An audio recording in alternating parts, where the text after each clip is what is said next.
Rabbi zidni ilman nafi'an wa wafiqni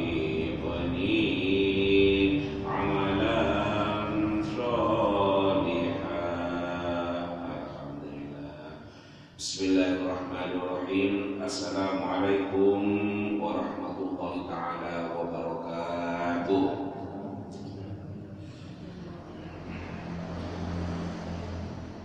Bismillah, innal hamdalillah nahmaduhu wa nasta'inu wa nastaghfiruh wa na'udzu billahi min syururi anfusina wa min sayyiati a'malina.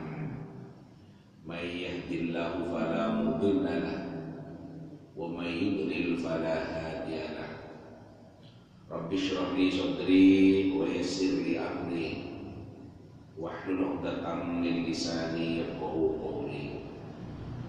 Bapak Ibu jamaah sholat subuh di Masjid Al-Istiqlal yang dirahmati Allah, sehat sedanten nggih. Alhamdulillah, mugi terus pinaringan sehat walafiat. Karena sehat itu adalah modal utama. Mau beribadah butuh sehat. Mau cari ekonomi, cari uang, butuh sehat. Mau gendong cucu, butuh sehat. Mau ke pasar, butuh sehat. Mau apa saja adalah butuh sehat. Karena itu sehat itu disebut-sebut sebagai hal yang sangat mahal nilainya, karena apa-apa butuh sehat. Mau berwudu saja nih awak tidak sehat manis, tapi ini awak sehat semangat. Diparingi dahan sakit untu misalnya, senengani gule tambah karena sakit sakit. Tapi ini awak sehat, 2 piring kadang bisa habis karena sehat. Baik Bu, Bapak Ibu, monggo kita lanjutkan pagi ini. Kita syukuri kesehatan kita manfaatkan untuk menyisihkan waktu kita ngaji yang tujuannya adalah mencari ridha Allah, mencari tambahan pengetahuan, sekaligus mencari keutamaan pahala. Karena katanya Rasulullah, orang yang mencari ilmu itu lebih baik daripada sholat sunnah 100 rakaat. Kapan mau sholat sunnah sampai 100 rakaat? Sholat tarawih saja 20 rakaat subuh ini kapan dimana? Kadang milih yang 8 rakaat bukan karena nopo-nopo, tapi kadang milih yang cepat. Ini keutamanya yang ngaji itu lebih baik, bukan sama. Lebih baik daripada sholat sunnah 100 rakaat. Karena itu maka di samping kita menambah pengetahuan keagamaan kita, juga kita mencari fadilah, keutamaan dari Allah Subhanahu wa Ta'ala. Siapa tahu dengan ngaji yang seperti ini, pahalanya yang bisa menolong kita di alam barzakh nanti, di alam akhirat nanti. Amin Allahumma amin. Monggo kita lanjutkan. Bismillahirrahmanirrahim. Wa an Mu'adz radhiyallahu anhu qala, dari sahabat Mu'adz, semoga Allah ridha kepadanya, qala, beliau berkata. Beliau ini maksudnya yang berkata sahabat Mu'adz. Yang berkata sahabat Mu'adz. Apa katanya sahabat Mu'adz? Ba'athani Rasulullah sallallahu alaihi wasallam faqala. Ba'atha mengutus ni kepadaku Rasulullah, yakni Rasulullah. Faqala, kemudian Rasulullah berkata,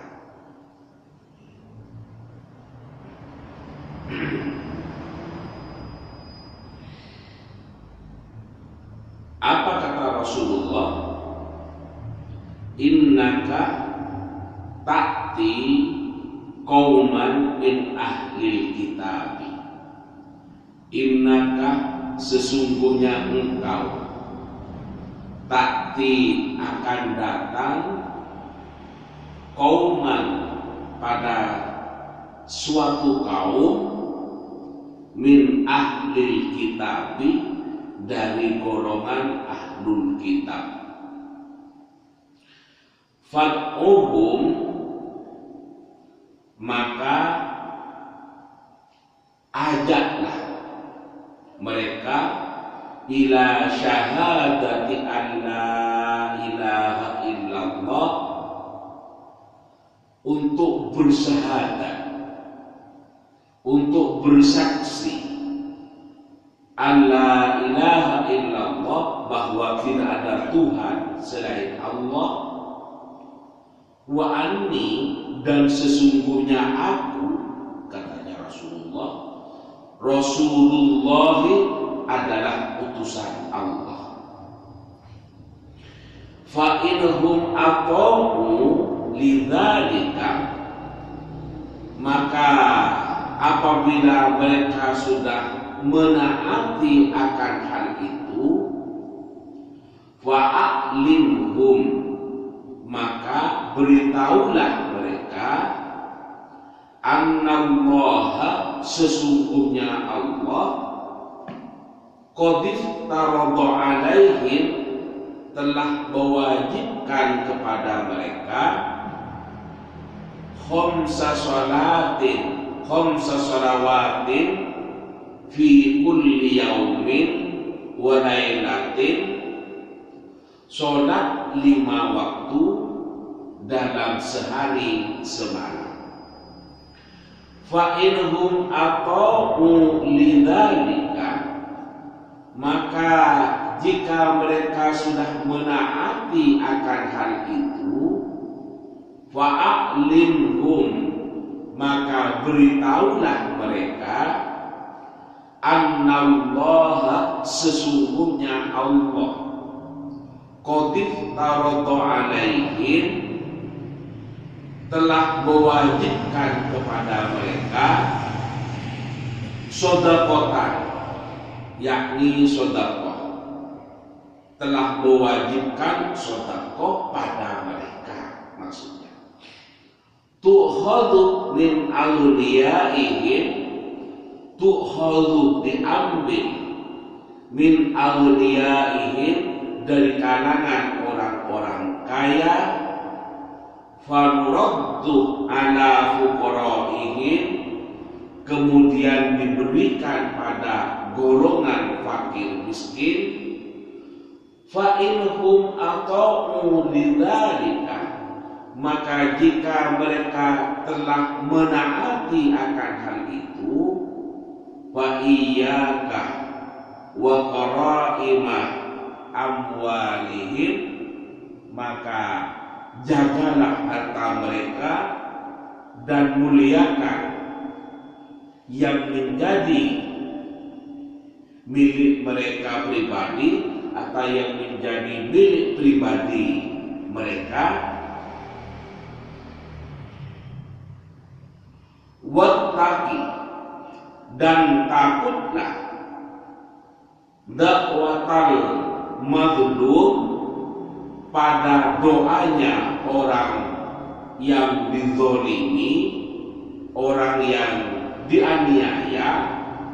Fa innahu laisa bainaha, karena sesungguhnya doanya orang yang dizalimi itu atau orang yang dianiaya itu, laisa bainaha wa bainallah hijabun, tidak ada penghalang, tidak ada hijab antara Allah dengan doa orang yang ditolimi itu. Bapak Ibu hadirin sekalian yang dirahmati Allah, apa yang dimaksudkan dalam hadis ini?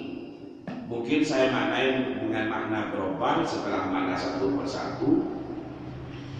Dari sahabat Mu'adz radhiyallahu an, semoga Allah ridho kepadanya, beliau sahabat Mu'adz ini berkata, apa kata sahabat Mu'adz? Ba'atsani ya Rasulullah sallallahu alaihi wasallam faqala. Rasulullah mengutusku, kemudian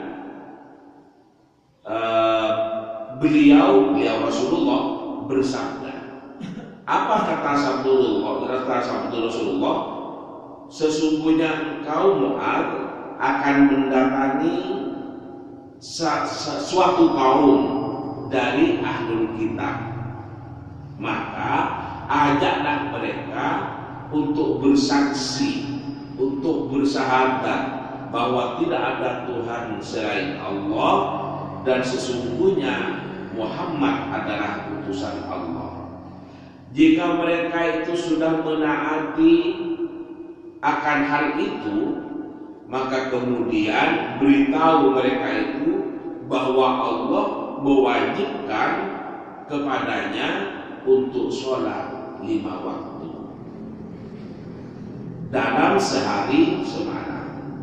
Kemudian setelah mereka menaati akan hal itu, artinya sudah sholat 5 waktu sehari dalam sehari semalam, maka beritahulah mereka sesungguhnya Allah telah mewajibkan kepada mereka untuk berzakat, untuk bersedekah. Yang sedekah itu diambilkan dari orang-orang yang mampu, kemudian diberikan kepada golongan yang fakir. Kemudian setelah mereka itu mentaati akan hal itu, artinya sudah melaksanakan zakat, maka bagimu wajib untuk menjaga kemuliaan harta pribadi mereka, jangan diganggu. Wattaqi dan takutlah pada doanya orang yang dizalimi, karena sesungguhnya doanya orang yang dizalimi itu adalah makbul. Tidak ada penghalang antara doa orang yang dizalimi dengan Allah. Tidak ada hijab, artinya terkabul doanya orang yang dizalimi itu. Bapak Ibu hadirin sekalian yang dirahmati Allah, apa yang bisa kita pahami dari makna hadis yang sudah saya sebutkan itu tadi?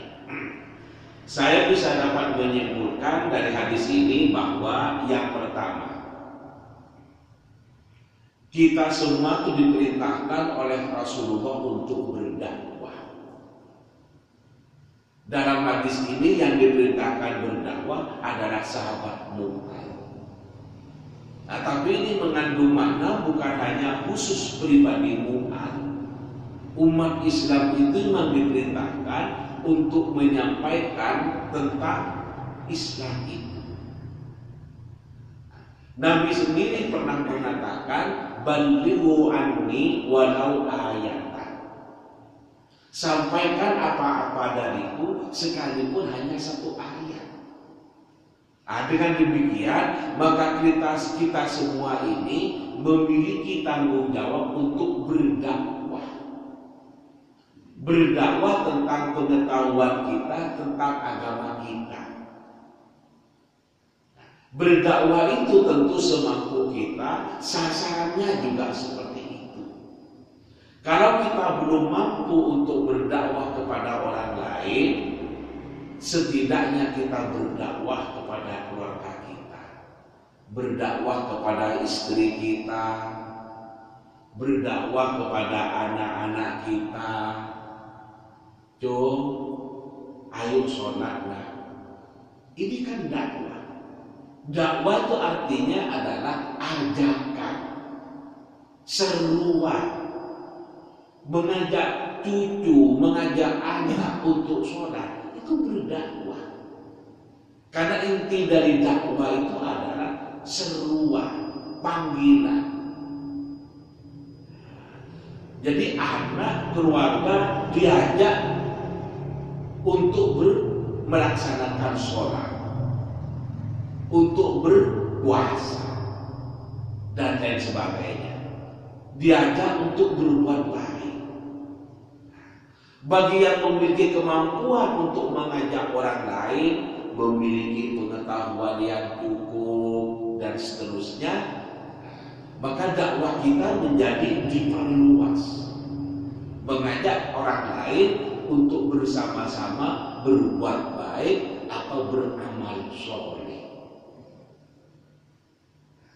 Ini. Jadi kita diperintahkan untuk berdakwah. Diajak istrinya untuk sholat, diajak keluarganya untuk membaca Al-Quran. Ketimbang nganggur ngerasani orang, lebih bermanfaat baca sholawat atau membaca Al-Quran. Maulid, kita sholat maulid. Mau kemana juga nggak ada acara, ambil Quran, duduk di kursi, baca Qurannya. Insya Allah hidupnya barokah, insya Allah rumah tangganya barokah, dan sekaligus ini menjadi bekal menuju kematian nanti.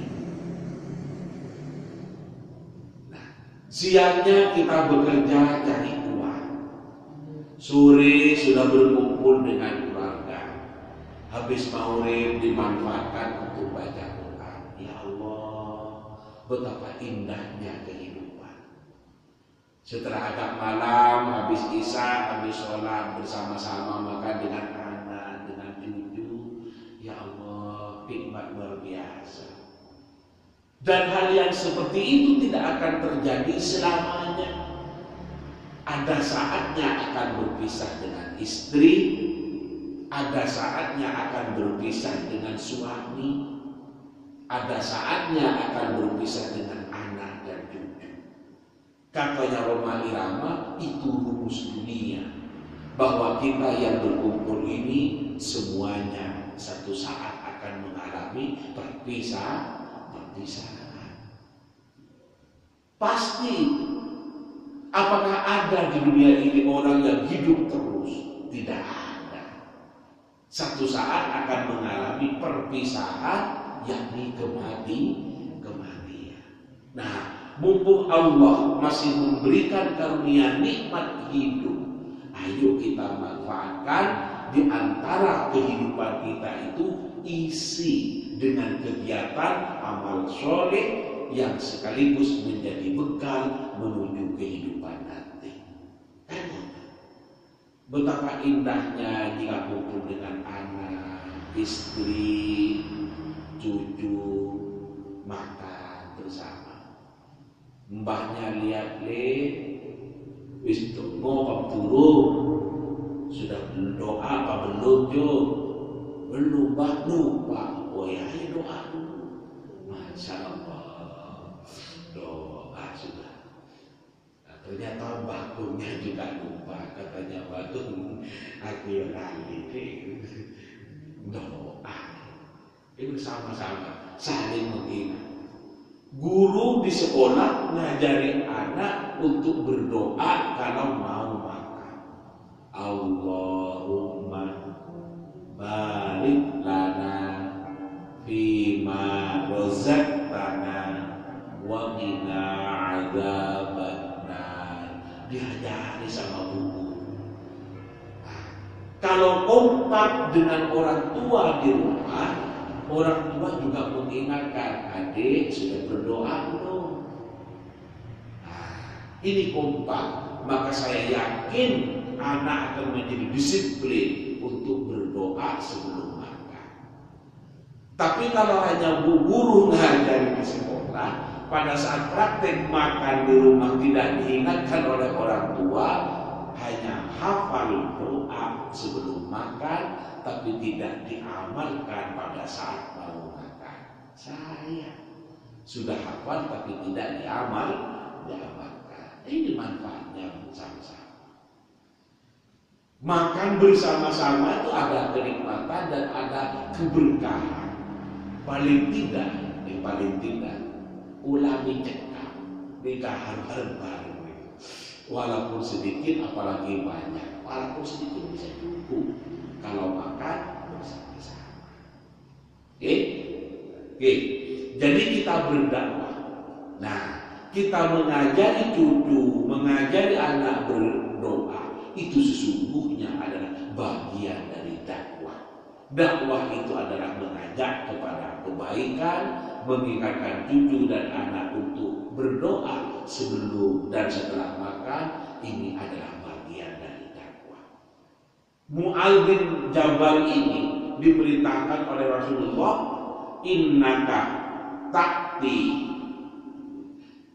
qauman min ahli kitab, sesungguhnya kamu akan mendatangi suatu kaum ahli kitab. Itu mendapatkan tugas dari Rasulullah untuk mendatangi dalam rangka berdakwah.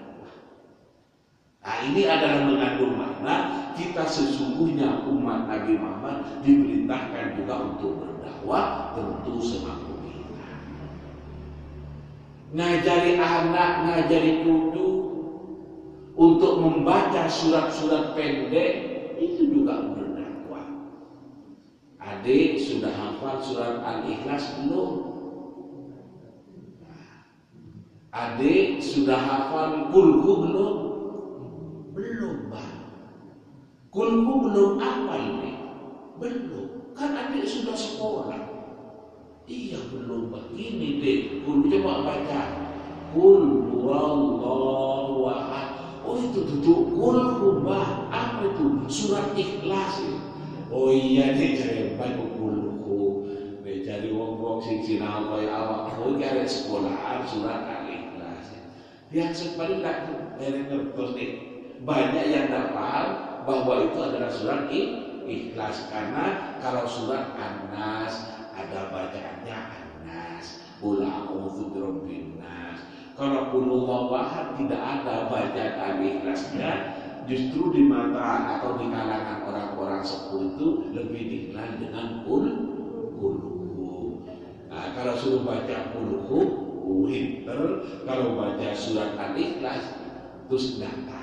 Sebenarnya sama, hanya orang tua menyebut Kulhu karena bacaan awalnya Qul huwallahu ahad. Kalau baca saya kulus karena awalnya bacaannya saya kulus. Lakukan disebut bisa baca juz amma karena juz itu diawali dengan amma ya tasa niku berdakwah. Kalau bisanya ngajari baca Quran, ayo berdakwah baca Quran. Bisanya adalah ngajari doa atau niat berwudu, ya kita ngajari niat berwudu. Adik sudah berwudu belum? Sudah tahu niatnya bagaimana. Ini nawaitu wudu'an biraf'il hadatsil asghari dan seterusnya. Anak atau cucu diajak masuk masjid. Adik sudah berdoa. Doa apa, Pak? Doa masuk masjid. Belum. Ayo diajari. Mendekatkan cucu dengan masjid itu penting, karena cucu kita ini yang akan menjadi penerus di masjid. Kalau hanya kita yang rajin ke masjid, kita wafat, siapa yang meneruskan? Perlu anak, cucu didekatkan dengan masjid, karena ini adalah menjadi penerus. Nih kurban di masjid kadang mengganggu, mungkin iya, tapi mengganggu yang sedikit itu masa depannya ini menjadi penting untuk mendekatkan cucu itu dengan masjid, karena ya generasi ini yang akan meneruskan setelah kita tidak ada. Membangun masjid megah itu penting, tapi tidak kalah penting membangun kegiatannya di masjid. Seperti aktivitas sholat berjamaah, ada pengajian, itu kan kegiatannya yang biasa disebut dengan syiar Islam. Perlu diajarkan itu. Nah, kalau misalnya mengganggu, namanya anak-anak memang begitu. Tapi akan lebih berbahaya kalau anak tidak didekatkan dengan masjid. Mungkin kami jangan bahaya mengganggu orang sholat, tapi lebih berbahaya lagi kalau anak menjadi jauh dari masjid. Umat Islam dengan masjid itu ibarat ikan dengan air. Jangan pisahkan ikan dari air, jangan jauhkan manusia umat Islam itu dari masjid. Oke. Pertama dakwah. Yang kedua adalah ini menunjukkan bahwa dakwah tauhid itu merupakan yang pertama dan utama. Saya baca hadisnya di sini, gitu. Inna ta'ti qauman min ahli kitabi fad'uhum ila syahadah. Ajak mereka untuk bersyahadat. Apa syahadatnya? Allah ilaha illallah wa anni rasulullah. Bahwa tidak ada Tuhan selain Allah dan sesungguhnya aku, kata Rasulullah, adalah utusan Allah. Jadi menanamkan anak kepada tauhid, kepada keimanan, bersyahadat, itu adalah yang pertama dan utama. Karena itu coba jenengan tinggali. Waktu anak kita lahir, apa yang diperintahkan pertama oleh agama? Suruh diadani di telinga kanan, diikomati di telinga kiri. Nah, pentingnya bidan, dokter. Kalau kita melahirkan, maka kita melahirkan pada dokter yang muslim, bidan yang muslim, dukun yang muslim, itu adalah mereka paham dengan ini. Kita melahirkan pada dokter siapa saja, terserah. Gimana Pak, kalau yang Kristen tidak apa-apa. Tapi kelebihannya kalau lahir kepada dokter atau bidan yang muslim, pasti dituntut. Lahir, wujud, di dalam darahnya, langsung didekati telinganya. Allahu Akbar, Allahu Akbar, Allahu Akbar, Allahu Akbar. Suara pertama yang didengar oleh bayi setelah lahir ke dunia adalah kalimat tauhid, kalimat Allah. Nah, ini yang diajarkan oleh Rasulullah untuk mendakwahkan yang pertama dan yang utama itu kalimat tauhid. Kemudian yang kedua, di telinga kirinya diikomati. Allahu Akbar, Allahu Akbar, asyhadu an la ilaha illallah. Sama-sama kalimat tauhid. Itu yang diajarkan, yang dikatakan. Jadi sebelum mendengar dangdutan, sebelum mendengar karaokean, dengarkan anak itu kalimat tauhid. Ini yang pertama dan utama. Kemudian setelah anak lahir besar, berubah alamnya daripada sendirian kepada berkeluarga. Ya. Nah, pada saat mau berkeluarga, kumpul semua untuk menikah. Ketika akad nikah akan dilaksanakan, oleh yang akan menikahkan itu diawali dengan membaca syahadat. Nah, ditambah lagi dengan istighfar. Andaikan tidak ada istighfar, tetap sah. Tapi diawali harus dengan syahadat. Nah, ketika nikah, monggo kita nikahkan ananda ini sebelum dilaksanakan akad nikah, mari kita membaca istighfar dan syahadat. Langsung jabat tangan, istaghfiru rabbakum innahu kana ghaffara, astaghfirullahal azim. Baca istighfar semua.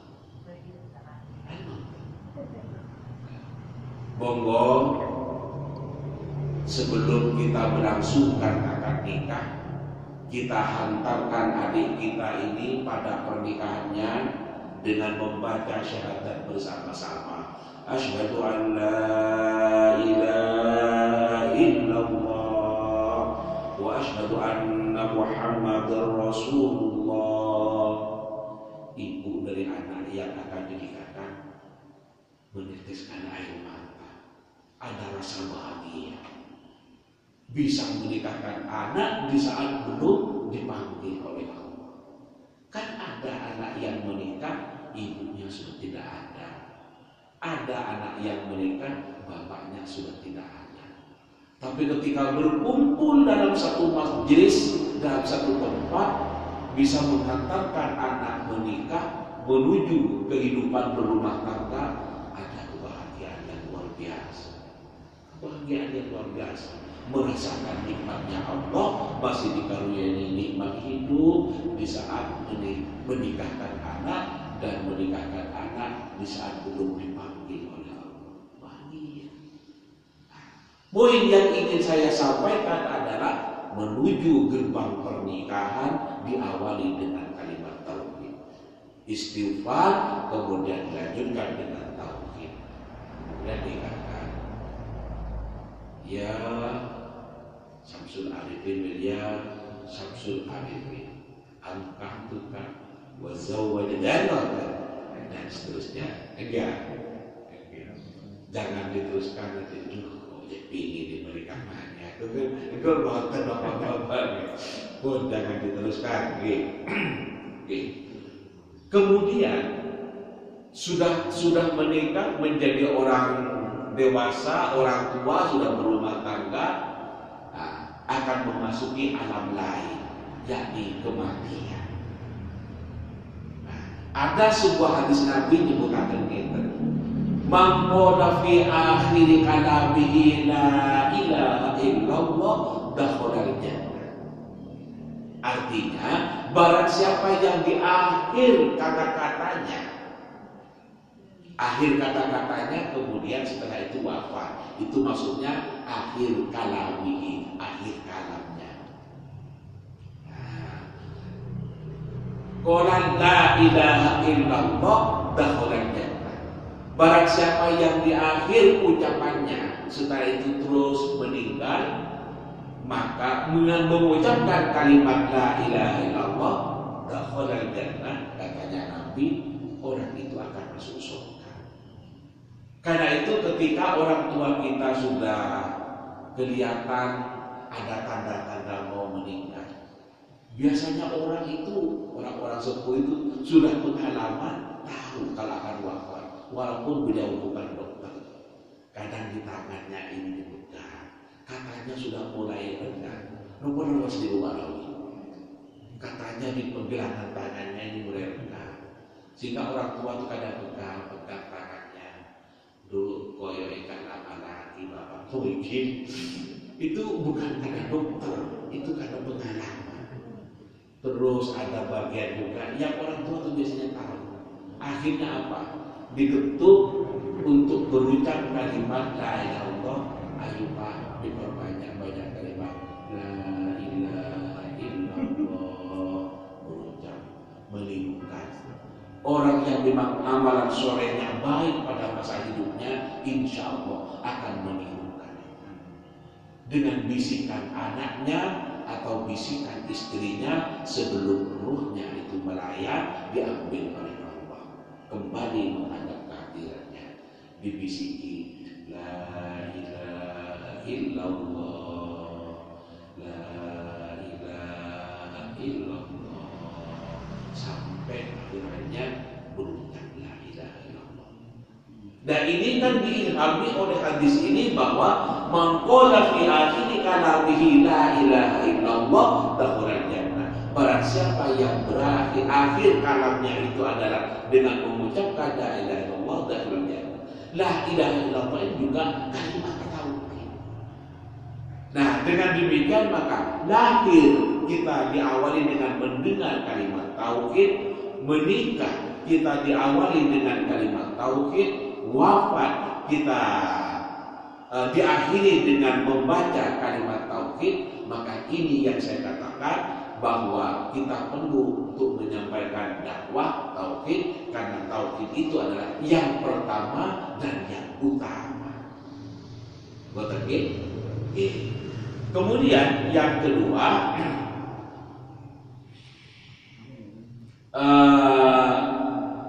jangan meminta pertolongan kecuali kepada Allah. Jangan kita berdoa kecuali kepada Allah. Jangan kita tawakal kecuali kepada Allah, dan jangan kita berharap kecuali kepada Allah.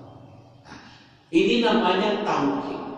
Tauhid itu mengesahkan, mensatukan tumpuan kita hanya kepada Allah. Itu adalah bertauhid. Mengesahkan Allah, berdoa hanya kepada Allah, dan yang berhak disembah hanya Allah, meminta pertolongan hanya kepada Allah, berharap hanya kepada Allah. Itu juga termasuk bertauhid.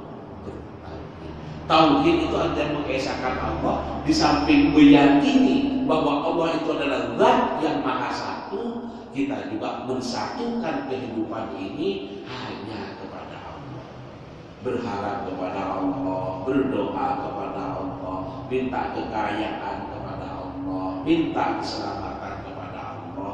Itu namanya bertauhid kepada Allah, mensatukan kehidupan ini hanya kepada Allah. Itu. Kemudian yang kedua, hikmah dari hadis ini adalah berdakwah itu adalah tidak sekaligus, tapi harus bertahap. Nah, karena ini dalam hadis ini adalah fa'uhum ila syahadah, ajak mereka untuk bersyahadat. Nah, fa'inhum aqamu bidzalika, setelah mereka itu menaati akan hal itu, artinya sudah bersyahadat, sudah bersaksi tidak ada Tuhan selain Allah, mengakui bahwa Nabi Muhammad sebagai utusan Allah, fa'alinhum annallaha qad taradaha alaihim khamsa sholawati. Maka kemudian beritahu mereka bahwa Allah itu mewajibkan sholat yang 5 waktu. Ini kan bertahap. Katanya Rasulullah, ajak mereka itu untuk bersyahadat. Setelah mereka bersyahadat, meyakini makna syahadat, memahami tentang syahadat, mengimani maknanya syahadat itu, kemudian fa'dhum, maka beritahu mereka bahwa Allah itu mewajibkan sholat 5 waktu dalam sehari semalam. Kemudian lanjutannya ini, fa'inhum aqamu lidzalika, setelah mereka menaati hal itu, fa'alimhum annallaha qad tarada alaihim shadaqah. Setelah mereka menaati hal itu, lanjutkan beritahu mereka orang-orang yang kamu datangi, yang ahli kitab tadi itu apa? Shadaqah, zakat. Kemudian selanjutnya setelah mereka melaksanakan zakat, kemudian beritahu mereka wajibkan syahadat, sholat, kemudian sedekah kepada orang fakir. Allah menyebutkan di dalam Al-Quran, salah satu hikmah dari sedekah itu adalah kaila yakuna dulatan bainal awliya, agar kekayaan itu tidak hanya menumpuk di kalangan orang-orang kaya saja, tapi juga beredar di kalangan yang lain. Maka yang kaya harus memiliki kepedulian kepada yang miskin, berbagi. Dengan berbagi, peduli kepada orang lain ini, kehidupan ini akan menjadi damai.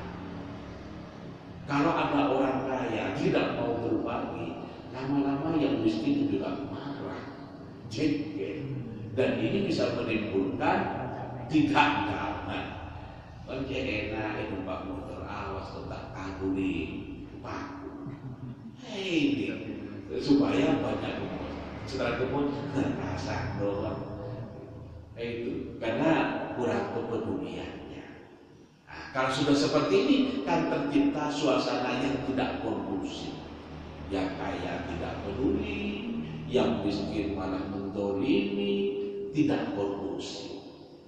Nah, sebaliknya yang miskin, yang kaya peduli kepada yang miskin, diberi uang, zakatnya dikeluarkan, bersedekah dan seterusnya. Yang miskin juga berterima kasih kepada Allah dan terima kasih kepada yang memberi, kemudian membantu. Oh, Allah itu sering beri bantu kita, itu kok mau mengeluarkan mobilnya itu saya bantu, terus makiri itu karena saling kerjasama yang bagus, saling tolong menolong, maka kehidupannya akan menjadi damai, kehidupannya akan menjadi aman, rukun dengan tetangga, barokahnya saudara. Bapak Ibu, waktu kita ini sudah sekian jam, maka saya akhiri sampai di sini saja ngaji kita dengan harapan semoga ada barokah dan manfaatnya. Kita ketemu lagi pada jadwal berikutnya. Semoga kita dikaruniai sehat semua. Amin. Allahumma amin. Moga bersama-sama kita tutup ngaji kita pagi ini dengan membaca doa kafaratul majlis. Bismillahirrahmanirrahim. Subhanakallahumma wa bihamdika asyhadu an la ilaha illa anta astaghfiruka wa atubu ilaik. Demikian yang dapat kami sampaikan, kurang lebihnya kami mohon maaf. Kami akhiri, hadanallahu wa iyyakum ajma'in ila shiratal mustaqim. Wallahu muwaffiq ila aqwamit thoriq. Assalamualaikum warahmatullahi wabarakatuh.